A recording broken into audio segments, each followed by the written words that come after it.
Dans les dernières vidéos, je t'ai pas mal parlé de la formation Switch collective que je suis en train de faire, et j'ai eu beaucoup de messages me disant que ce serait intéressant que je détaille un peu plus ce que j'y fais là-bas. Alors dans tous les cas, je peux pas t'expliquer 6 semaines de formation en quelques minutes, hein. Mais je me suis dit pourquoi pas t'expliquer les exercices qui moi m'ont le plus marqué pendant la formation. Donc pour rappel, cette formation, c'est une formation pour les gens qui ont envie d'un gros changement professionnel. C'est ce qu'ils appellent le switch. Ensuite, ils fournissent les outils, la méthode et l'accompagnement pour bien réfléchir et bien entamer ce changement vers un état d'esprit de switcher.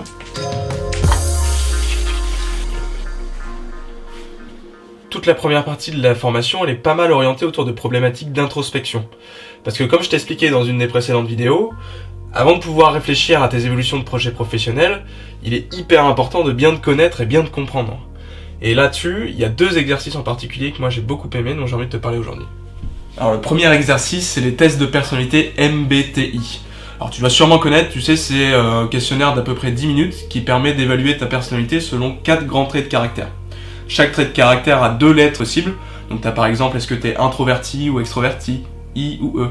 Est-ce que tu récoltes l'information avec tes sens ou de manière un peu plus intuitive, S ou N.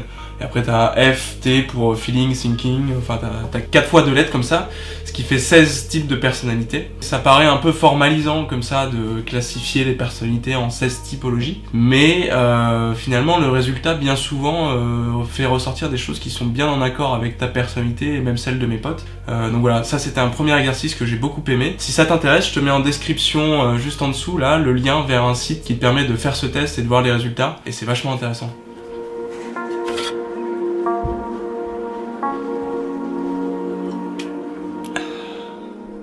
Le deuxième exercice qui m'a le plus marqué, c'est celui que je faisais l'autre jour, où il faut lister les 10 souvenirs qui t'ont le plus marqué dans ton enfance, dans ta jeunesse. Le but, c'est qu'une fois que t'as cette liste de 10 événements, tu te prennes, allez, une demi-heure pour expliciter sur chaque souvenir qu'est-ce que tu faisais, pourquoi t'étais heureux, quel était l'environnement, sur qui t'avais un impact, etc. Et une fois que t'as fait ce travail, tu prends un peu de recul et tu regardes quels sont les points communs entre ces 10 souvenirs qui ressortent le plus.